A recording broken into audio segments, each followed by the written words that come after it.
Avant que les rois ne se croient puissants, Allah subhanahu wa ta'ala régnait déjà sur toute chose. Dans le Coran, Allah nous raconte, elle, histoire de une reine à la richesse immense et au trône redoutable. Balkis, la reine de Saba. Son royaume brillait d'or et de grandeur, mais son peuple se prosternait devant le soleil, oubliant le Créateur des cieux et de la terre. Allah décida alors qu'un simple oiseau, la huppe, deviendrait l'instrument d'un bouleversement historique. Envoyée vers le prophète Sulaïman alayhi salam, elle révéla une vérité inquiétante. Une reine puissante, mais une foi égarée. Par la sagesse, les signes et la volonté d'Allah, Balkis comprit que nul pouvoir n'égale celui d'Allah. Elle se soumit alors au Seigneur de l'univers, Bismillahir Rahmanir Rahim, l'armée la plus terrifiante et la plus étrange de l'histoire. Imaginez une armée qui fait trembler les empires, rien qu'en se rassemblant. Une armée où les soldats humains marchent côte à côte avec des créatures invisibles, où les vents obéissent aux ordres d'un seul homme, où les lions commandent des régiments entiers d'animaux sauvages, où les oiseaux de proie deviennent des espions volants plus précis que n'importe quel drone moderne. Cette armée n'existait pas dans les légendes. Elle a vraiment existé. Et son chef n'était autre que le prophète Sulaïman, paix et salut sur lui, le roi le plus puissant que la terre ait jamais porté après Daoud son père. Ce jour-là, le soleil brûlait le désert. Des milliers de soldats s'étaient alignés dans une plaine immense. À gauche, les cavaliers humains sur leurs chevaux arabes, armures scintillantes, lances dressées vers le ciel comme une forêt de fer. À droite, les fantassins, boucliers frappés du sceau de Sulaïman. Mais ce que l'œil humain ne pouvait pas voir, c'était bien plus terrifiant. Les djinns. Des milliers de djinns, invisibles, se tenaient en rang parfait, leurs silhouettes de feu et de fumée prêtes à surgir à la moindre parole du prophète. Certains djinns avaient la taille d'une montagne, d'autres pouvaient se glisser dans le moindre souffle d'air, et ils obéissaient. Ils n'avaient pas le choix. Le sceau de Sulaïman les tenait enchaînés par la permission d'Allah. Plus loin, les animaux formaient leur propre division. Les lions, majestueux, crinières au vent, étaient les chefs naturels. Derrière eux venaient les tigres, les panthères, les guépards, tous dressés, tous soumis à la volonté divine transmise par Sulaïman. Même les éléphants ployèrent la tête en signe de respect quand le prophète passait. Et dans les airs, la flotte aérienne, des centaines de faucons, d'aigles royaux, de vautours immenses, tous entraînés à obéir au sifflement et aux signes de Sulaïman. Mais parmi tous ces oiseaux, il y en avait un très spécial, un tout petit oiseau au plumage coloré, au regard incroyablement vif. La huppe. On l'appelait Houdoud. Houdoud n'était pas un oiseau ordinaire. Allah lui avait donné une intelligence exceptionnelle. Il comprenait le langage des hommes, il comprenait les ordres de Sulaïman, et surtout, il comprenait le langage du cœur et des intentions cachées. C'était l'espion en chef, l'œil volant qui voyait ce que personne d'autre ne pouvait voir. Quand l'armée se rassemblait pour l'inspection quotidienne, chaque division devait être au complet. Chaque soldat, chaque djinn, chaque lion, chaque faucon, tout le monde devait être présent, sauf ce jour-là. Un vide étrange flottait dans les rangs des oiseaux. Les autres huppes, les moineaux, les pigeons messagers commencèrent à murmurer entre eux. « Où est Hudud ? Il n'est jamais en retard. Si le prophète le remarque, il va être furieux. Il est parti depuis l'aube, personne ne sait où. » Le vent se leva légèrement, comme si la nature elle-même sentait que quelque chose d'important allait se produire. Puis Sulaïman apparut. Il avançait calmement, vêtu d'une tunique simple mais royale, le sceau d'Allah sur son doigt brillait d'une lumière surnaturelle. Dès qu'il posa le pied sur la plateforme d'inspection, le silence devint total. Même les lions retinrent leur souffle. Sulaïman balaya l'armée du regard. Un regard qui voyait tout. Les hommes, les djinns cachés, les animaux, et même les intentions dans les cœurs. Il s'arrêta. Il compta mentalement. Puis sa voix, calme mais capable de faire trembler la terre, résonna. « Où est la huppe ? Je ne vois pas Hudud. » Un frisson parcourut toute l'assemblée. Les djinns les plus puissants baissèrent la tête. Les lions grondèrent doucement, inquiets. Un petit moineau, tremblant, osa prendre la parole. « Ô prophète d'Allah ! Hudud est parti depuis l'aube. Nous l'avons cherché partout. il n'a rien dit à personne. Sulayman ne montra aucune colère sur son visage. Mais dans ses yeux brillait une lueur grave. Il leva la tête vers le ciel, là où les nuages semblaient attendre sa décision. Puis il prononça ces paroles qui allaient changer l'histoire du monde. Ou bien il m'apportera une preuve claire, ou je le châtierai sévèrement, ou bien je l'égorgerai, ou bien il aura une excuse valable. Toute l'armée retint son souffle. Personne n'avait jamais vu Sulayman menacer ainsi l'un de ses serviteurs. Mais la huppe n'était pas n'importe qui. Elle portait sur ses ailes ailées le destin d'une nation entière. À cet instant précis, très loin, au-delà des montagnes, au-delà des déserts de sable rouge, au-delà des routes d'encens qui reliaient les royaumes les plus riches de l'Antiquité, Hudhud volait à tire-d'aile. Son petit cœur battait la chamade. Il savait qu'il risquait sa vie. Il savait que Sulayman ne plaisantait jamais. Mais il savait aussi quelque chose que personne d'autre ne savait encore. Il avait découvert une reine. Une reine magnifique, puissante, riche au-delà de l'imagination. Une reine qui régnait sur le peuple de Saba. Une reine qui possédait un trône comme personne n'en avait jamais vu. Et Hudhud sentait, au plus profond de son être d'oiseau, que cette information valait bien plus que sa propre vie. Le petit espion allait bientôt revenir, avec des nouvelles qui allaient secouer 2 royaumes, et déclencher la plus grande histoire de guidance et de conversion que l'humanité ait jamais connue. Si cette première plongée dans l'armée miraculeuse de Sulayman vous a captivé, imaginez ce qui arrive quand Hudhud va enfin revenir et ouvrir la bouche. La disparition qui allait changer le monde. Le vol secret de Hudhud. Le silence qui suivit les paroles de Sulayman était plus lourd que 1000 tempêtes. Même le vent, qui d'habitude obéissait au prophète comme un serviteur fidèle, semblait retenir son souffle. Les djinns, les plus arrogants, ceux qui pouvaient soulever des montagnes d'un simple geste, baissèrent la tête. Les lions, pourtant si fiers, couchèrent les oreilles. Les faucons dans le ciel tournoyèrent plus lentement, comme s'ils cherchaient à comprendre ce qui se passait en bas. Et au milieu de cette armée immense, un petit moineau osa à peine murmurer « Il va vraiment l'égorger, Hudhud est perdu ». Mais Hudhud n'était pas perdu. Il volait plus vite que jamais dans sa vie d'oiseau. Ses ailes battaient avec une détermination presque douloureuse. Le soleil lui brûlait le dos, le vent du désert lui coupait le souffle, la soif lui serrait la gorge. Mais il continuait. Parce qu'il savait. Il savait qu'il tenait entre ses plumes une nouvelle capable de faire basculer 2 royaumes. Très loin au sud, au-delà des dunes infinies, au-delà des routes d'encens qui faisaient la richesse des marchands, se dressait le royaume de Saba. Un royaume de palais aux murs d'or et d'argent, de jardins suspendus où coulèrent des fontaines de miel et de vin, de marchés où El-Khon on échangeait des perles plus grosses que des œufs de pigeon contre des épices venues des confins du monde. Et au cœur de ce royaume, une reine, Balkis, une femme dont la beauté faisait taire les poètes, dont l'intelligence faisait plier les conseillers les plus rusés et dont le pouvoir faisait trembler les rois voisins. Hudhud atterrit enfin sur la plus haute branche d'un arbre gigantesque, un acacia millénaire qui dominait toute la vallée. De là-haut, il voyait tout. Les routes pavées de pierres précieuses qui menaient au palais. Les portes monumentales gardées par des éléphants caparaçonnés d'or. Les temples immenses où l'on offrait des sacrifices au soleil chaque matin. Et surtout, la cérémonie. Des milliers de personnes se rassemblaient sur la grande place sacrée. Hommes en tuniques blanches brodées d'or, femmes aux voiles multicolores, enfants portant des corbeilles de fleurs. Au centre, une estrade surélevée. Et sur cette estrade, elle, Balkis. Quand elle apparut, même le vent sembla s'arrêter pour la regarder. Elle descendit lentement de son trône, portée par 8 hommes aux muscles saillants. Sa robe était tissée de fils d'or et de soie pourpre, ornée de rubis qui capturaient de la lumière du soleil comme des étoiles tombées sur terre. Sa couronne, une merveille de joaillerie, représentait un soleil rayonnant. Elle marcha jusqu'au bord de l'estrade, leva les bras vers le ciel et toute la foule l'imita.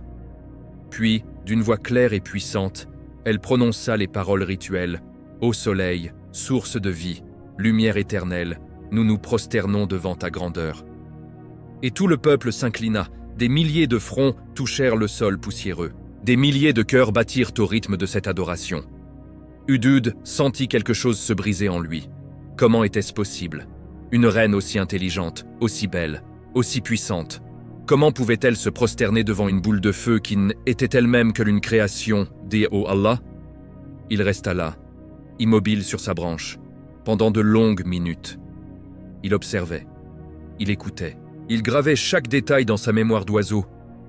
Les gardes en armure d'or, les prêtres au crâne rasé qui chantaient des hymnes anciens, les enfants qui lancèrent des pétales de rose vers le ciel, et surtout, le visage de Balkis, un visage où se mêlait fierté royale, sérénité apparente, et peut-être très loin au fond des yeux, une minuscule étincelle de doute. Hudud comprit alors pourquoi Allah l'avait fait voler si loin. Ce n'était pas un hasard, c'était une mission. Il devait rapporter cela à Sulaïman, même si cela signifiait risquer sa vie, même si le prophète l'avait menacé de mort. Il reprit son envol. Le retour fut un calvaire. Le soleil tapait plus fort, ses ailes devinrent lourdes comme du plomb. La soif le tortura. À un moment, il crut qu'il allait s'écrouler au milieu du désert. Mais il se rappela les paroles du Coran qu'il avait entendues tant de fois dans la bouche de Sulaïman. « Nous relatons à toi le plus beau des récits. » Et il continua. Quand il aperçut enfin les tentes de l'armée de Sulaïman, au loin, son cœur faillit éclater de soulagement et de peur. Il savait ce qui l'attendait. Il savait que le prophète ne pardonnait pas facilement l'absence sans excuse. Mais il savait aussi qu'il apportait la plus grande excuse du monde. Il descendit en spirale, traversa les rangs des faucons qui le regardaient avec mépris, ignora les moineaux qui criaient « Il est revenu! Il est vivant !» et fila droit vers la grande tente royale. Sulaïman était en train de prendre son repas du soir. Une table simple, du pain, des dattes, un peu de miel, de l'eau claire. Même le roi le plus riche de la terre vivait avec modestie. Hudud entra par la petite ouverture latérale de la tente. Il se posa au bord de la table, tremblant de tout son corps. Il baissa la tête jusqu'à presque toucher le bois. Il n'osait pas regarder Sulaïman dans les yeux. Le prophète posa lentement sa datte. Le silence était assourdissant. Puis, d'une voix grave mais sans colère apparente, il demanda « Où étais-tu, Hudud ?» La petite huppe avala sa salive. Elle savait que sa vie se jouait maintenant. Alors, avec toute l'humilité et toute la force qu'il pouvait rassembler, il releva légèrement la tête et prononça les paroles qui allaient entrer dans l'histoire éternelle. « Ô mon maître, je viens d'un pays que tu ne connais pas encore. J'ai vu une femme qui règne sur eux, les Sabéens. Elle possède un trône immense, magnifique. Elle a de tout, richesse, armée, palais, sujets innombrables. Mais je l'ai vue, elle et son peuple, se prosterner devant le soleil au lieu de devant Allah. Shaitan leur a embelli leurs actions. Ils sont égarés. » Un silence immense suivit ces mots. Sulaïman ne répondit pas tout de suite. Il regardait la petite huppe comme s'il voyait à travers elle jusqu'à l'âme même du royaume de Saba. Puis, enfin, il parla, lentement, posément. « Tu as apporté une excuse claire. Nous allons vérifier si ce que tu dis est vrai. Prépare-toi, tu vas porter une lettre de ma part à cette reine, et tu attendras leur réponse. » Hudud sentit ses plumes se redresser de soulagement, et d'une nouvelle peur. Il venait de survivre à la colère de Sulaïman, mais maintenant, il allait devoir voler jusqu'au palais d'une reine qui se croyait déesse sur terre, et lui apporter une invitation qui pouvait tout changer ou tout détruire. La petite huppe venait de devenir le messager le plus important de l'histoire. Et ce n'était que le début. La lettre qui tomba du ciel, le premier choc de la reine Balkis. La petite huppe volait maintenant avec une mission sacrée entre le bec. Une lettre scellée, enveloppée dans un tissu fin, imprégné de musc et de safran, portant le sceau du prophète Sulaïman, un sceau que même les djinns les plus puissants tremblaient en le voyant. Hudud savait que s'il perdait cette lettre, ou s'il arrivait trop tard, ou si la reine la détruisait sans la lire, tout l'effort de son vol risqué aurait été vain. Mais il volait, à travers les tempêtes de sable qui montaient comme des murs vivants, au-dessus des caravanes de chameaux qui transportaient l'or et l'encens, vers le palais de Marib, la capitale scintillante de Saba. Quand il arriva enfin au-dessus du palais, le soleil était au zénith. La chaleur faisait danser l'air comme un mirage. Hudud choisit le plus haut cyprès du jardin royal, celui qui surplombait la chambre privée de la reine. De là, il observa. Les gardes patrouillaient en permanence, lance à la main, yeux scrutateurs. Les servantes allaient et venaient avec des plateaux d'argent chargés de fruits et de parfums. Et au centre de tout cela, la chambre de Balkis. Une immense pièce ouverte sur une terrasse donnant sur les jardins. Des rideaux de soie légère ondulaient au vent. Au milieu, un lit surélevé, couvert de coussins brodés de perles et de fils d'or. Balkis dormait, seule, ses longs cheveux noirs étalés comme une rivière d'encre sur l'oreiller. Son visage, même dans le sommeil, rayonnait d'une autorité naturelle. Hudud la regarda longuement. Il se demanda comment une femme aussi parfaite pouvait être aussi aveugle. Comment pouvait-elle diriger un royaume et ignorer le roi des rois? Il descendit doucement, l'être toujours serré dans le bec. Il visa la fenêtre ouverte. Un battement d'ailes silencieux. Il entra. Il se posa sur une poutre décorée du plafond, tout en haut, invisible pour quiconque ne levait pas les yeux. Il attendit. Il hésitait. Devait-il laisser tomber la lettre maintenant? Attendre qu'elle se réveille? La poser délicatement près d'elle? Chaque seconde augmentait son angoisse. Soudain, un courant d'air plus fort fit trembler ses plumes. La lettre glissa. Elle échappa à son bec. Elle tomba lentement, comme une feuille morte, droit sur le lit. Elle atterrit exactement sur la poitrine de la reine endormie. Balkis ouvrit les yeux d'un coup. Ses pupilles se dilatèrent de surprise. Elle se redressa d'un bond, le cœur battant. Elle regarda autour d'elle, personne. La chambre était vide, les portes fermées. Les gardes à l'extérieur n'avaient rien entendu. Elle baissa les yeux et vit la lettre. Un pli de parchemin fin, scellé avec de la cire rouge, portant un symbole que Tuelen avait jamais vu. Un anneau gravé un nom divin. Elle le prit entre ses doigts, tremblant. Elle brisa le sceau. Elle lut à voix basse, presque un murmure. Au nom d'Allah, le tout miséricordieux, le très miséricordieux. De la part de Sulaïman, serviteur d'Allah, à la reine qui règne sur Saba. Ne vous montrez pas arrogant envers moi et venez à moi en soumission totale. Balkis sentit une colère froide monter en elle. Personne, jamais, n'avait osé lui parler ainsi. Elle relut les mots. En soumission totale, c'était une invitation, mais surtout un ordre, un défi. Elle serra la lettre jusqu'à la froisser légèrement, puis elle cria « Garde !» Les portes s'ouvrirent à la volée. 6 hommes armés entrèrent en courant, épées dégainées. « Qui est entré ici ?» hurla-t-elle. « Qui a osé pénétrer dans ma chambre pendant mon sommeil ?» Les gardes se regardèrent, terrifiés. « Majesté, personne n'est passé. Nous étions postés devant la porte. Nos yeux n'ont pas quitté l'entrée une seconde. Personne n'a pu entrer sans qu'on le voie. » Balkis leva la lettre devant eux. « Et ceci alors? D'où vient ceci? Un oiseau l'a-t-il apporté? Un djinn? Un fantôme? Expliquez-moi. » Les gardes étaient livides, ils n'avaient aucune réponse. L'un d'eux osa murmurer « Majesté, peut-être est-ce un signe, un avertissement divin. » Balkis le foudroya du regard. « Un signe divin? Le seul Dieu que je reconnais est celui qui brille dans le ciel chaque matin. Allez chercher mes conseillers, immédiatement. Réunion d'urgence dans la salle du trône, et que personne ne parle de ceci avant que je l'autorise. » Les gardes sortirent en courant. Balkis resta seule avec la lettre. Elle la relut encore et encore. Chaque mot lui brûlait l'esprit. « Ne vous montrez pas arrogant, venez à moi en soumission totale. » Qui était cet homme pour exiger la soumission d'une reine? Et comment avait-il fait parvenir cette lettre sans qu'aucun humain ne la porte? Dans la salle du trône, l'atmosphère était électrique. Les 12 plus grands conseillers de Saba étaient assis en cercle autour du trône d'or massif. Tous les regards étaient fixés sur Balkis.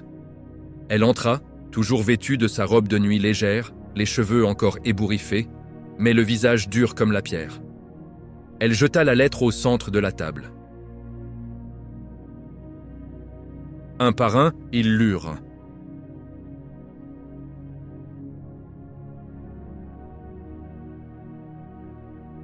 Le général en chef, un homme à la barbe grise et aux cicatrices nombreuses, frappa du poing sur la table. « Il veut que nous nous inclinions devant lui ? Nos archers tirent à 300 pas. Nos éléphants écrasent tout.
nous allons envoyer les cadeaux les plus somptueux que Saba ait jamais offerts. Une cargaison qui fera pâlir les rois de l'Inde et de la Perse. Avec les cadeaux, nous enverrons mes meilleurs espions déguisés en messagers. Ils observeront son armée, sa puissance, ses richesses, et quand ils reviendront, nous saurons si nous devons nous incliner ou nous battre jusqu'au dernier homme. » Tous approuvèrent d'un signe de tête. La réunion se termina. Balkis retourna dans sa chambre. Elle s'approcha de la fenêtre ouverte. Elle regarda le ciel. Quelque part, là-haut, elle sentait qu'un petit oiseau l'observait encore. Et elle murmura pour elle-même « Soulaïman, qui que tu sois, tu viens de réveiller la reine de Saba, et tu vas regretter de m'avoir défié. » Mais au fond de son cœur, une toute petite voix presque inaudible chuchotait autre chose. Une voix qui disait « Et s'il avait raison ?» À cet instant précis, très loin, Hudhud reprit son envol vers le nord. Il avait tout entendu. Il savait que la reine envoyait des cadeaux, mais aussi des espions. Et il savait que Soulaïman allait être prêt. La guerre des volontés venait de commencer, et elle ne se gagnerait ni avec des épées, ni avec de l'or, mais avec la vérité. Les cadeaux qui ont fait rire Soulaïman. L'humiliation des messagers de Saba. Les ateliers du royaume de Saba n'avaient jamais travaillé aussi vite, ni aussi luxueusement. Pendant 40 jours et 40 nuits, les meilleurs orfèvres, les sculpteurs les plus renommés, les joailliers venus jusqu'à l'Inde et au-delà, tous furent à mobiliser pour une seule chose: créer le cadeau le plus somptueux jamais offert à un roi. Le résultat fut une merveille qui fit pleurer de fierté même les artisans les plus blasés. Un immense plateau d'or pur, large comme 2 hommes allongés, si épais que 10 soldats peinaient à le porter. Au centre, un soleil sculpté en relief, incrusté de milliers de diamants qui capturèrent la lumière comme de vraies flammes. Sur les bords, 2 loups géants en or massif, les yeux en rubis, la gueule ouverte comme pour rugir contre quiconque oserait approcher. Autour, des dizaines de coffres débordant de perles noires de la mer Rouge, de musc du Yémen, d'ivoire d'Afrique, d'épées damassées dont la lame chantait quand on la sortait du fourreau. Et pour couronner le tout, 100 jeunes esclaves magnifiquement vêtus, 100 chevaux arabes à la robe noire brillante, et 100 chameaux chargés de encens si pur qu'une seule pincée parfumait un palais entier pendant une semaine. Balkis inspecta elle-même la caravane avant le départ. Elle posa la main sur le plateau d'or et murmura « Si cet homme a encore de l'orgueil après avoir vu cela, alors qu'il vienne. Nous serons prêts. » Puis, elle donna l'ordre. La caravane la plus riche de l'histoire quitta Marib sous les acclamations du peuple. 500 hommes l'accompagnaient, dont les meilleurs espions de Saba, déguisés en porteurs, en musiciens ou en serviteurs. Leur mission secrète: compter les soldats de Soulaïman, évaluer ses fortifications, découvrir ses faiblesses. Le chef de la caravane, un général nommé Dhu al-Qarnayn, pas le grand, un homonyme, jurait qu'il reviendrait avec la tête de Soulaïman ou avec la paix éternelle. Pendant ce temps, Hudhud n'avait pas perdu une seconde. Il volait en éclaireur, jour et nuit, pour prévenir Soulaïman. Quand il atterrit enfin devant la tente royale, il était si épuisé que ses plumes tremblaient encore. Soulaïman l'accueillit avec un sourire presque imperceptible. Alors, Hudhud raconta tout, les cadeaux, la caravane, les espions cachés, et surtout l'orgueil de Balkis qui pensait pouvoir acheter la vérité avec de l'or. Soulaïman éclata d'un rire profond, un rire qui fit vibrer toute la tente. Les djinns présents baissèrent la tête, gênés. Les lions dehors grondèrent, comme s'ils riaient aussi. Puis le prophète prononça une phrase qui resta gravée dans le cœur de Hudhud. « Ils veulent m'acheter avec ce qu'Allah m'a déjà donné en abondance? Préparez l'armée. Je veux qu'ils se sentent nus avant même d'avoir ouvert la bouche. » Le lendemain matin, la caravane de Saba arriva en vue du camp de Soulaïman. Et là, leurs cœurs s'arrêtèrent. Imaginez la scène. Un océan de soldats, mais pas n'importe quel soldat. À gauche, des régiments humains parfaitement alignés, armures étincelantes, casques ornés de plumes d'aigle. Au centre, des éléphants géants, caparaçonnés d'or et d'acier, portant sur leur dos des tours de guerre. À droite, les animaux sauvages, des lions marchant en rang comme des généraux, des tigres, des panthères, des guépards tenus en laisse par des soldats invisibles, des djinns. Dans le ciel, des milliers d'oiseaux de proie formaient une voûte vivante, tournant lentement comme une tornade ailée. Et puis le vent se leva. Pas un vent naturel, un vent obéissant. Il souleva la caravane entière, chameaux, coffres, soldats, sur plusieurs mètres, puis la reposa doucement plus près du trône de Sulaïman. Les messagers de Saba tombèrent à genoux, terrifiés. L'un d'eux urina sur lui, sans même s'en rendre compte. Sulaïman n'était même pas encore visible. Il avait donné un ordre simple. Montrez-leur d'abord une petite partie des djinns, rien que l'entraînement du matin. Soudain, l'air se troubla. Des silhouettes immenses apparurent et disparurent. Des épées flottèrent toutes seules dans les airs et s'entrechoquèrent dans un duel fantôme. Des boucliers tournoyèrent comme des toupies. Des flammes bleues jaillirent du sol sans brûler l'herbe. Un officier djinn, invisible, murmura à l'oreille du général sabéen. « Ceci n'est que l'échauffement des recrues. » Les messagers étaient blancs comme des morts. Le général Dou al-Karnaïn, qui avait conquis des villes entières, pleurait comme un enfant. Il bredouilla « Nous venons en paix. Nous apportons des cadeaux pour le grand roi Sulaïman. » On les conduisit enfin au palais. Un palais qui n'était même pas terminé la veille et qui se dressait maintenant, plus beau que tout ce qu'ils avaient imaginé. Colonnes de marbre blanc veinées d'or, fontaines où l'eau chantait des versets du Coran, tapis volants qui flottaient à hauteur d'homme pour porter les invités fatigués. Ils entrèrent dans la grande salle du trône. Sulaïman était assis, simple, majestueux, sans couronne, mais avec une lumière autour de lui qui faisait mal aux yeux. Les messagers s'avancèrent, traînant le plateau d'or comme des condamnés. Ils le posèrent devant le prophète. Puis ils attendirent, tête baissée. Sulaïman regarda les cadeaux, longtemps. Un silence insoutenable. Puis il parla, d'une voix douce, mais qui traversa les cœurs comme une lame. « Est-ce ainsi que vous me remerciez de vous avoir invité à la vérité? Vous me donnez de l'or, des pierres, des parfums. Alors que Allah m'a donné les vents, les djinns, les animaux, les mers et les montagnes, ce que vous m'offrez, je le possède déjà en 1000 fois plus. Reprenez vos cadeaux. Et dites à votre reine ceci.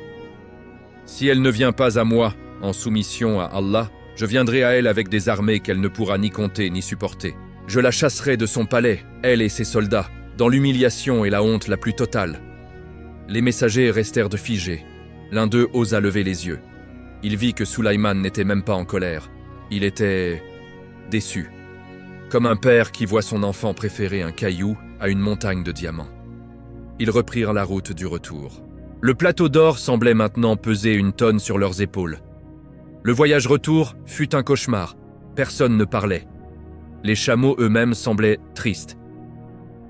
Quand ils arrivèrent enfin à Marib, la nuit était tombée. Balkis les attendait sur les marches de son palais, drapée dans une robe noire comme pour un deuil. Le général tomba à genoux devant elle. Il pleurait. « Majesté, nous sommes perdus. Son armée, ses djinns, son palais. Il a refusé les cadeaux.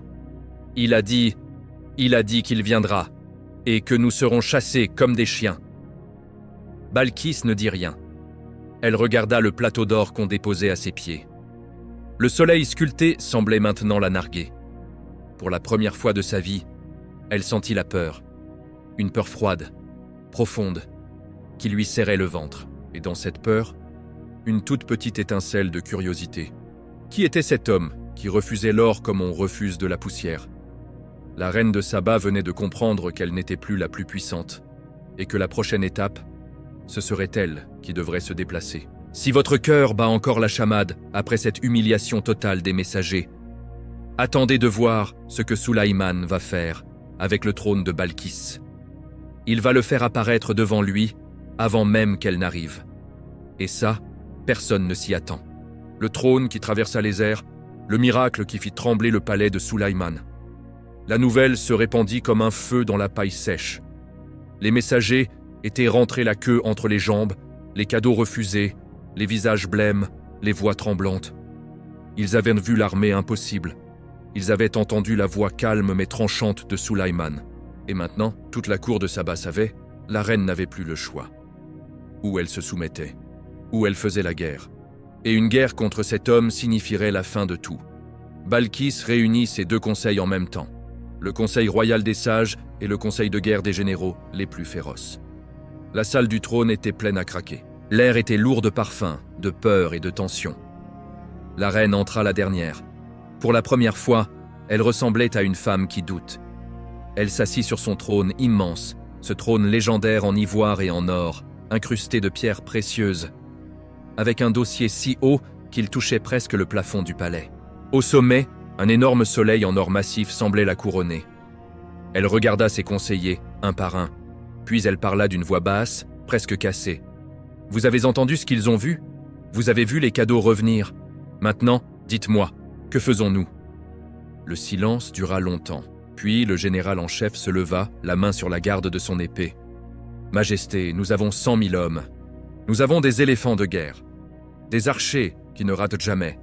Nous avons les routes d'encens qui nous rendent riches. Nous pouvons lever une armée qui couvrira l'horizon.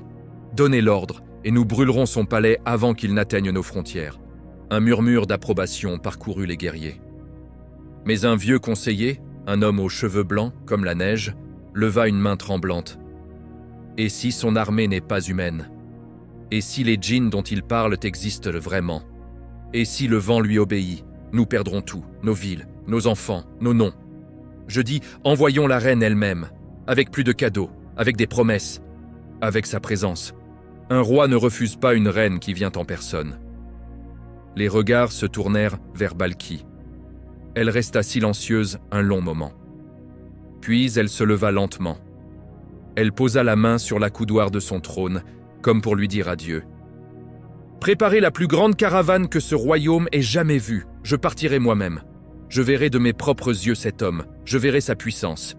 Et je déciderai alors si nous plions le genou ou si nous mourrons debout. » La décision était prise. Les préparatifs commencèrent immédiatement. Nouveaux cadeaux encore plus fous, des statues d'éléphants en jade, des fontaines portatives qui crachèrent du parfum, des étoffes tissées avec des fils d'or et des plumes d'oiseaux de paradis. Mais au fond d'elle, Balkis savait que ce n'était plus une question d'or. C'était une question de vérité. Pendant ce temps, très loin au nord, dans la ville de Sulaïman, le prophète tenait conseil dans sa salle privée. Autour de lui, ses ministres, ses commandants, ses savants et bien sûr Hudhud, perché sur un petit support d'or près de son épaule. Sulaïman parla d'une voix grave. « La reine vient. Elle croit encore qu'elle peut marchander avec la vérité. Mais avant qu'elle n'arrive, je veux lui montrer que la puissance d'Allah dépasse tout ce qu'elle imagine. Qui parmi vous peut m'apporter son trône, ici, avant qu'elle ne pose le pied dans mon royaume ?» Un djinn puissant, un ifri aux yeux de braise, se leva d'un bond. Sa voix résonna comme un tonnerre lointain. « Avant que tu ne te lèves de ton siège, je te l'apporterai. Je suis fort et rapide comme le feu. » Sulaïman hocha la tête, mais ne répondit pas tout de suite. Puis un homme entra dans la salle. Un homme ordinaire en apparence, barbe courte, vêtements simples, regard profond. C'était un savant, un de ceux qu'Allah avait dotés d'une science immense. Une connaissance venue directement de lui, Ilm Ladunni. Il s'inclina légèrement et dit calmement « Ô prophète d'Allah, avant que ton regard ne cligne, je te l'apporterai. » Un frisson parcourut toute l'assemblée. Même les djinns se turent. Sulaïman sourit doucement. « Fais-le. » L'homme ferma les yeux. Il murmura quelques mots que personne n'entendit clairement. Un souffle léger traversa la salle. Et soudain, le trône apparut, juste là, devant Sulaïman, le trône immense de Balkis, celui sur lequel elle s'asseyait chaque jour pour juger son peuple, celui qui portait le symbole du soleil au sommet. Il était là, intact, majestueux, brillant sous les torches, comme s'il avait toujours été dans cette salle. Toute l'assemblée resta bouche bée. Les djinns reculèrent d'un pas. Les lions dehors rugirent de surprise. Hudhud battit des ailes, excité comme un enfant. Sulaïman se leva lentement. Il s'approcha du trône, il toucha l'accoudoir du bout des doigts, puis il regarda le soleil doré au sommet et murmura « Comme ils sont égarés, adorez ce qui n'est qu'une lampe dans le ciel, alors que le créateur de cette lampe est unique. Changez ce symbole, modifiez le trône, qu'il porte désormais le témoignage de l'unicité. » Les artisans et les djinns se mirent au travail immédiatement. Ils enlevèrent le soleil massif. À la place, ils gravèrent des mots simples mais puissants. Il n'y a de divinité qu'Allah. Ils modifièrent légèrement la forme, adoucirent les angles, rendirent le trône plus harmonieux, plus pur. Et quand ce fut fini, Sulaïman dit « Laissez-le ici. Quand elle arrivera, elle le verra, et elle comprendra. » Pendant ce temps, la caravane de Balkis avançait. Des milliers de chameaux, des centaines d'hommes et de femmes, des musiciens, des porteurs d'encens. Et au centre, la reine elle-même, sur un palanquin porté par 12 hommes d'élite. Plus elle approchait du royaume de Sulaïman, plus les merveilles apparaissaient. Des fontaines qui jaillissaient sans source visible, des arbres qui marchaient pour faire de l'ombre aux voyageurs. Des oiseaux qui chantaient des louanges à Allah en passant au-dessus d'eux. Balkis sentait son cœur battre plus fort. Elle avait toujours cru que son royaume était le sommet de la civilisation. Mais ce qu'elle voyait maintenant dépassait tout. Et la peur grandissait. Pas la peur de mourir. La peur de découvrir qu'elle s'était trompée toute sa vie. Enfin, la caravane arriva aux portes de la ville de Sulaïman. Houdoud était là, perché sur une haute colonne, observant tout. Il vola vers la reine et cria d'une voix perçante « Bienvenue, ô reine de Saba, le prophète t'attend. » Balki descendit de son palanquin. Elle leva les yeux vers le palais, et ce qu'elle vit la fit chanceler. Devant elle, au centre de la grande salle ouverte, posé comme s'il avait toujours été là, son trône. Son propre trône, celui qu'elle avait laissé à Marib, celui sur lequel elle avait régné pendant des années. Mais modifié, le soleil avait disparu. À la place, des mots qui brillaient doucement. Il n'y a de divinité qu'Allah. Balkis resta figée. Ses conseillers derrière elle murmuraient, terrifiés. Elle s'approcha lentement. Elle toucha le trône du bout des doigts. C'était bien le sien. Le bois, les incrustations, l'odeur même du vernis, tout était identique. Et pourtant, il était là, à des centaines de lieues de chez elle, apporté en un instant. Elle se tourna vers Sulaïman, qui se tenait debout, calme, les mains croisées devant lui. Pour la première fois de sa vie, la reine de Saba baissa les yeux, pas par soumission forcée, par respect, par émerveillement, par la prise de conscience brutale que tout ce qu'elle avait construit, tout ce qu'elle avait adoré, n'était rien face à cette puissance venue d'Allah. Et à cet instant précis, elle comprit que le vrai combat ne faisait que commencer. Pas contre Sulaïman, mais contre son propre orgueil, contre les mensonges qu'elle avait crus toute sa vie. Le palais de verre sur l'eau, le test secret qui révéla la vérité sur Balkis. La reine de Saba avançait lentement vers le palais de Sulaïman. Chaque pas qu'elle faisait semblait plus lourd que le précédent. Derrière elle, sa caravane impressionnante étirait comme un serpent, Dekam, hors dans le désert. Des centaines de chameaux chargés de cadeaux encore plus somptueux que les précédents. Des servantes portant des plateaux d'argent, des musiciens jouant des mélodies douces pour apaiser les cœurs. Mais personne ne chantait vraiment. Tout le monde sentait que ce n'était plus une simple visite diplomatique. C'était un jugement divin. Houdoud volait en avant, comme un guide ailé. Il criait de temps en temps des indications que seuls les oiseaux et Sulaïman comprenaient. La reine leva les yeux vers lui une fois. Elle le reconnut immédiatement, le petit espion qui avait tout déclenché. Elle ne dit rien, mais ses lèvres se pincèrent. Une colère sourde, une curiosité brûlante, et une peur qu'elle refusait d'admettre. Soudain, le paysage changea. Devant eux apparut une immense étendue d'eau cristalline. Pas une mer, pas un lac ordinaire, une piscine artificielle si vaste qu'on aurait dit un miroir géant posé sur le sol. Et au centre de cette eau, un palais qui semblait flotter. Ses murs étaient d'un blanc pur, presque translucide. Ses colonnes semblaient danser avec les reflets. Et le sol était invisible. On voyait l'eau couler juste en dessous. Des poissons multicolores nageaient paisiblement. Des plantes aquatiques ondulaient doucement. C'était magnifique et terrifiant. Sulaïman avait fait construire ce palais en 2 semaines seulement, grâce aux djinns qui travaillaient jour et nuit. Le sol était fait de verre pur, si clair et si solide qu'on croyait marcher sur de l'eau. Les murs étaient couverts de miroirs polis qui renvoyaient la lumière du soleil en 1000 éclats arc-en-ciel. Le plafond aussi était de verre, laissant passer les rayons comme une bénédiction. Mais Sulayman n'avait pas construit cela pour éblouir. Il l'avait construit pour tester. Pour confirmer un secret que les djinns eux-mêmes avaient murmuré pendant des années. Certains djinns, jaloux et menteurs comme ils le sont souvent, avaient répandu une rumeur ancienne. La reine Balkis n'est pas entièrement humaine. Elle est née d'une union entre une reine humaine et un ifrit puissant. C'est pour cela qu'elle est si belle, si intelligente, si forte. Et c'est pour cela qu'elle a les jambes poilues, comme les djinns femelles. Sulayman savait que les djinns mentaient pour protéger leurs intérêts.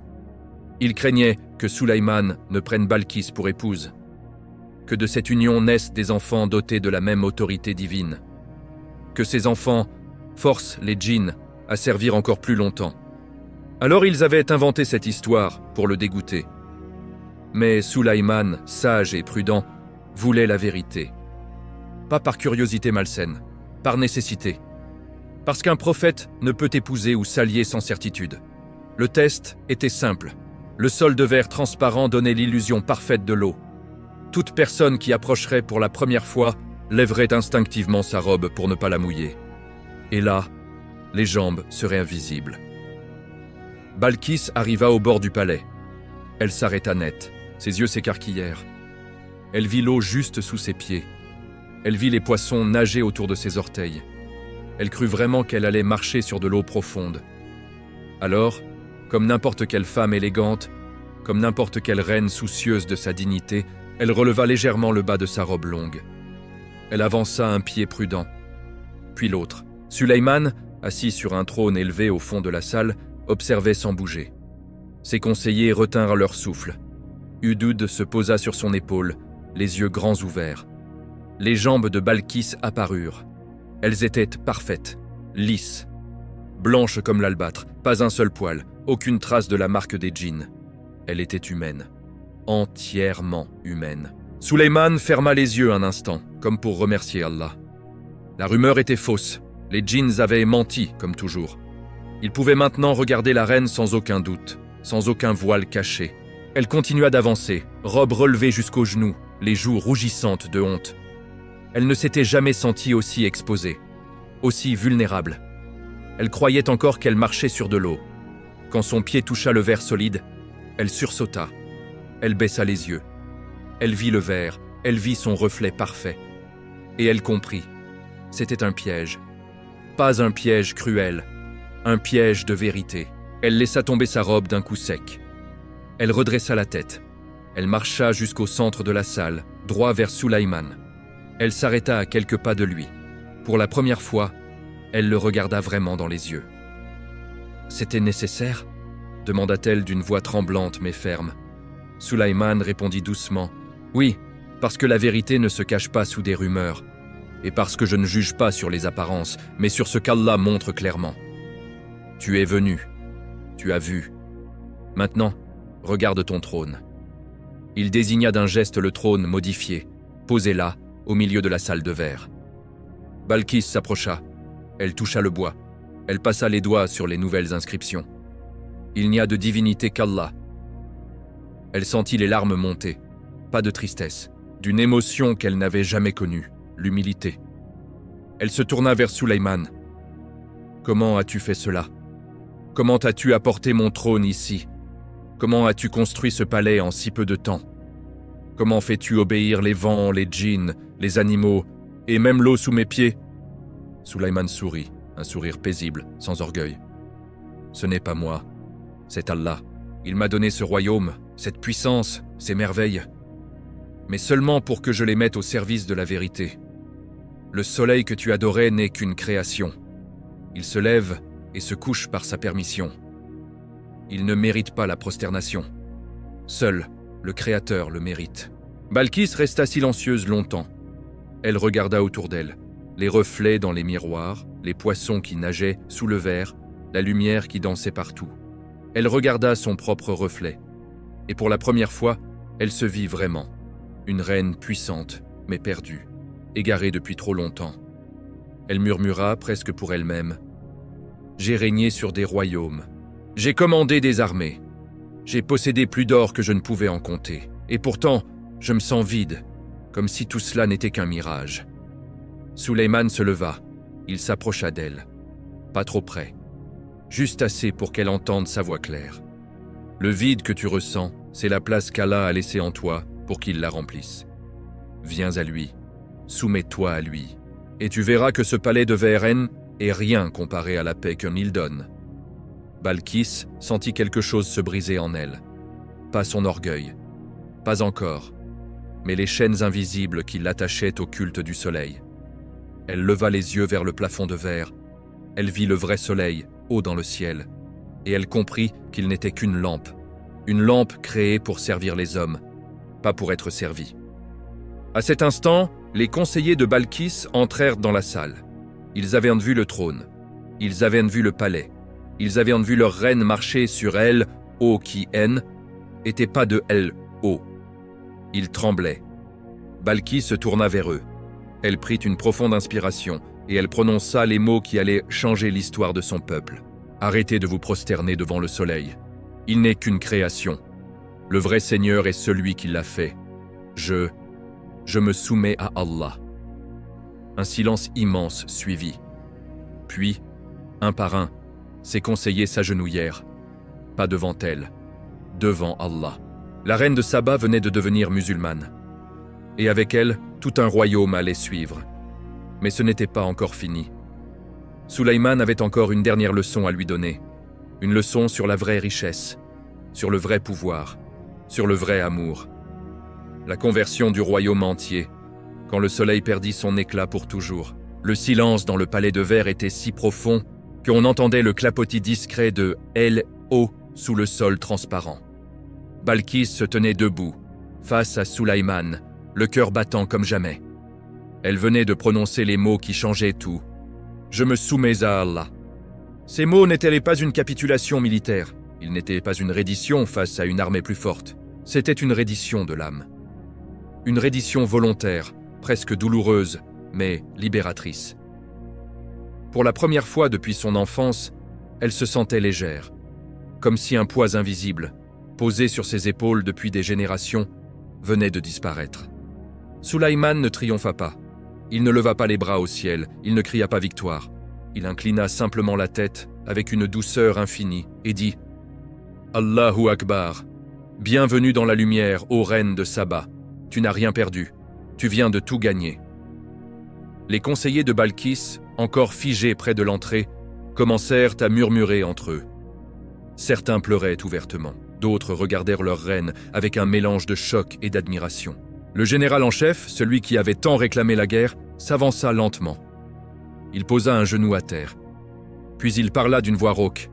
« Majesté, si vous avez vu la vérité, alors nous la verrons aussi. Nous vous avons suivi dans la richesse. Nous vous avons suivi dans la guerre. Nous vous suivrons dans la foi. » Un à un, ils s'agenouillèrent.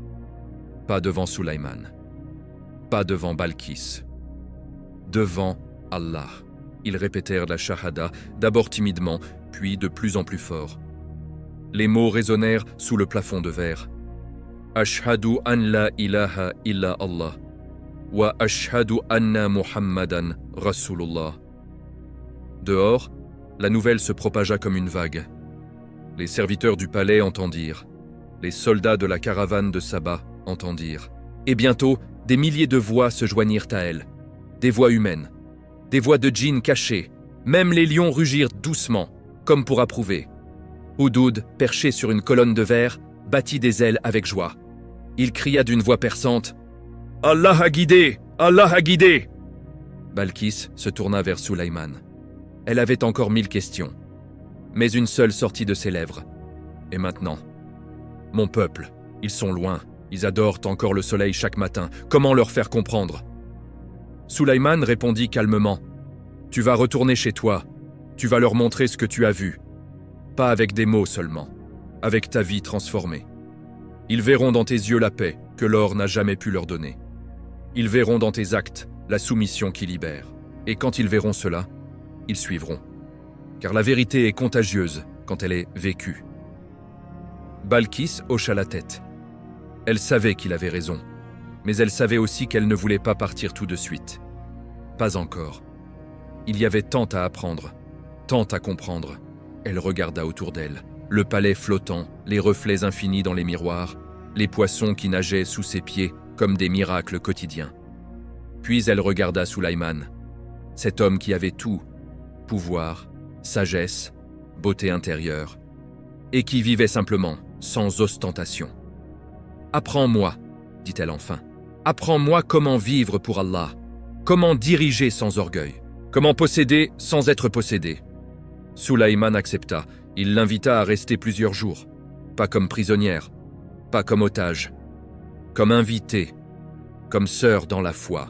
Ces jours furent les plus intenses de sa vie. Chaque matin, elle assistait à la prière collective. Elle entendit pour la première fois la voix de Sulaïman réciter le Coran, une voix qui faisait vibrer les cœurs. Elle apprit à faire la salate, maladroitement au début, puis avec une ferveur croissante.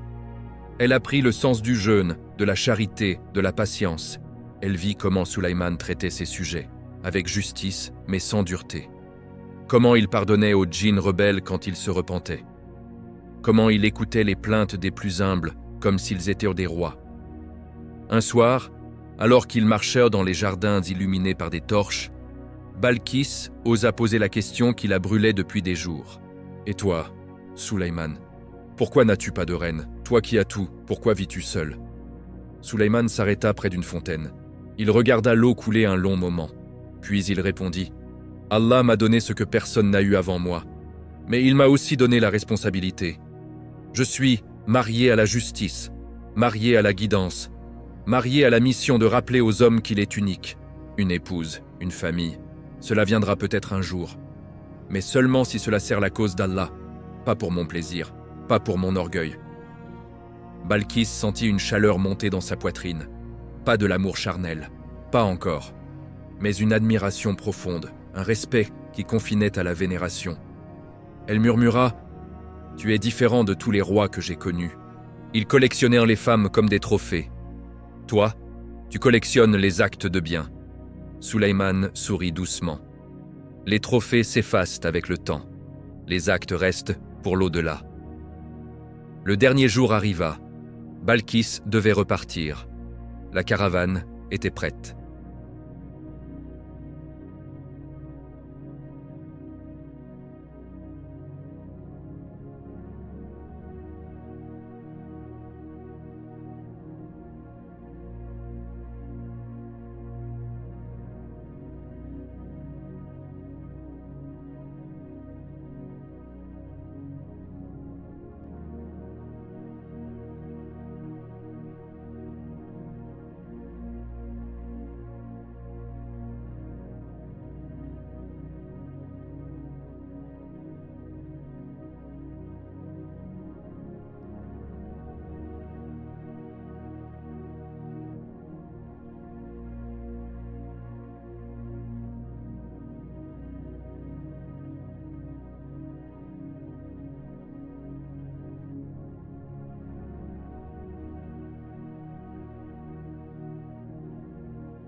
Mais dans ses yeux brillait une lumière nouvelle, une lumière qui ne se couchait jamais.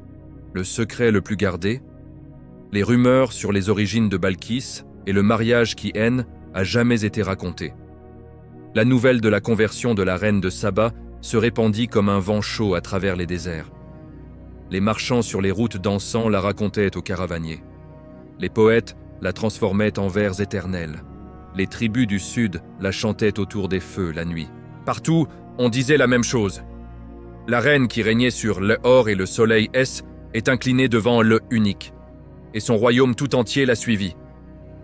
Mais au milieu de cette gloire nouvelle, une ombre persistait. Une ombre que les djinns eux-mêmes avaient semée des années plus tôt. Une rumeur si tenace, si venimeuse, qu'elle survivrait au siècle.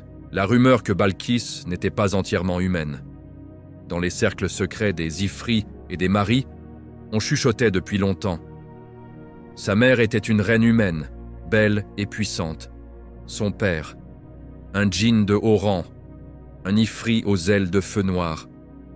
C'est pour cela qu'elle est si intelligente, pour cela qu'elle voit dans l'obscurité, pour cela que sa beauté fait plier les rois. Et surtout, pour cela que ses jambes sont cachées sous des robes épaisses, elles sont poilues comme celles des djinns femelles. Ces mensonges avaient retraversé les âges. Ils étaient arrivés jusqu'aux oreilles de Sulaïman bien avant que la huppe ne vole vers Saba. Les djinns les avaient propagés exprès. Pourquoi ? Parce qu'ils avaient peur, terriblement peur. Ils savaient que Sulaïman avait le pouvoir de commander les djinns jusqu'à la fin des temps. Mais ils savaient aussi que s'ils prenaient une épouse, et si de cette union naissait un fils, ce fils hériterait du sceau, de la sagesse et surtout du droit divin de commander les djinns. Alors ils seraient esclaves pour toujours. Ils inventèrent donc la rumeur. Ils la rendirent si répugnante qu'aucun homme, même un prophète, ne voudrait toucher une telle femme. Mais Sulaïman n'était pas n'importe quel homme. Il était le prophète qui voyait au-delà des apparences. Et il avait déjà vu la vérité. Lors du test du palais de verre, il avait vu les jambes parfaites de Balkis, lisses, humaines, sans la moindre trace de la marque des djinns. À cet instant, il avait compris, tout n'était que mensonge. Un mensonge de créature jalouse et menteuse depuis la création. Pourtant, la rumeur ne mourut pas. Elle se transforma. Elle devint plus subtile, plus dangereuse. On commença à dire, peut-être qu'elle est humaine, mais Sulaïman l'a épousée quand même. Et ils ont eu un fils mi-humain, mi-djinn, un enfant qui porte en lui la force des deux mondes. Cette nouvelle rumeur circula dans les marchés, dans les mosquées, dans les palais. Certains la racontaient avec admiration, d'autres avec suspicion. Mais personne ne savait la vérité. Personne, sauf Sulaïman et Balkis. La vérité était simple, et belle, et gardée comme le plus précieux des secrets. Après le départ de la caravane de Saba, Balkis n'était pas restée longtemps loin de Sulaïman. Elle revint, plusieurs fois. D'abord pour apprendre, pour approfondir sa foi, pour consulter le prophète sur la meilleure façon de gouverner son royaume selon la loi divine. Puis, petit à petit, les visites devinrent plus longues, les conversations plus intimes, les regards plus profonds. Sulaïman, qui avait toujours placé la mission avant tout, sentit quelque chose de nouveau dans son cœur. Pas un amour passionné, charnel comme celui des rois ordinaires. Non, un amour pur. Un amour bâti sur le respect, la complémentarité, la foi partagée. Balkis était belle, oui, mais surtout, elle était devenue sage. Elle avait abandonné l'orgueil. Elle avait embrassé la vérité. Et elle dirigeait désormais Saba avec une justice qui faisait l'admiration de tous. Un soir, sous un ciel étoilé comme on n'en voit que dans le désert, Sulaïman parla enfin. Ils étaient assis sur une terrasse surplombant la ville. Les lumières des maisons scintillaient en bas. Le vent portait les chants de la prière du soir. Balkis. Il hésita, chose rare chez lui. Allah m'a donné beaucoup. Mais il m'a aussi montré que la solitude n'est pas une vertu éternelle.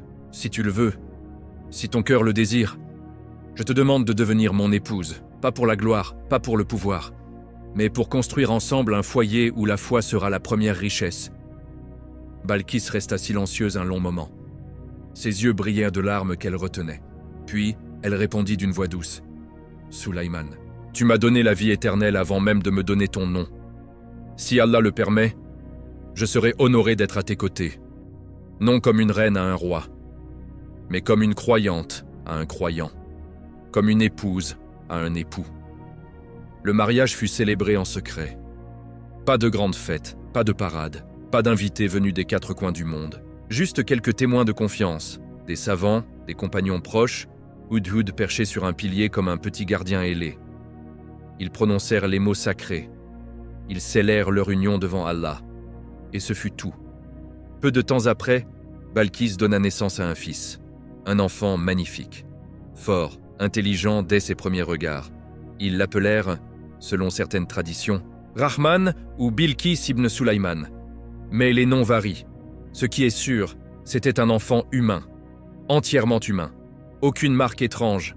Juste un petit garçon qui grandit sous l'œil d'œil protecteur un père prophète et une mère devenue reine pieuse. Mais les djinns ne supportèrent pas cette réalité. Ils reprirent leur vieille rumeur. Ils la transformèrent. Le fils est mi-humain, mi-djinn. C'est pour cela que Sulayman le cache. C'est pour cela que Balkis porte toujours des robes longues. La rumeur traversa les siècles. Elle arriva jusqu'aux livres d'histoire, jusqu'aux contes populaires, jusqu'aux discussions des savants. Certains y crurent, d'autres la rejetèrent comme un mensonge évident. Le Coran, lui, reste silencieux sur ce point. Il ne parle pas de mariage, il ne parle pas d'enfants. Il se contente de raconter la guidance, la conversion, le miracle. Parce que c'est cela l'essentiel. Mais dans le cœur de ceux qui connaissent que la vérité simple et belle, il reste cette certitude. Balkis était humaine. Elle a aimé Sulayman comme une femme aime un homme de foi. Ils ont eu un fils humain, et ensemble, ils ont servi Allah jusqu'à la fin. Le reste, ce sont les murmures des djinns. Des murmures qui s'éteignent quand la lumière de la vérité brille. La fin d'une ère est la leçon éternelle. L'héritage de Balkis et Sulayman. Les années passèrent comme un souffle dans le désert. Sulayman continua de régner avec la même sagesse divine. Il jugeait les affaires des hommes et des djinns avec une justice si parfaite que même les créatures invisibles baissèrent la tête en sa présence. Balkis, devenue son épouse, partageait sa vie entre deux royaumes. Elle gouvernait Saba avec une main ferme mais pieuse, transformant chaque palais en lieu d'apprentissage du Coran, chaque marché en endroit où la charité coulait comme l'eau des fontaines. Son peuple, autrefois prosterné devant le soleil, se prosternait désormais 5 fois par jour devant Allah. Les autels furent détruits, les idoles fondues pour devenir des pièces d'or données aux pauvres. Et le nom de Saba devint synonyme de foi inébranlable dans tout le sud de la péninsule. Le fils qu'ils eurent grandit sous leurs yeux.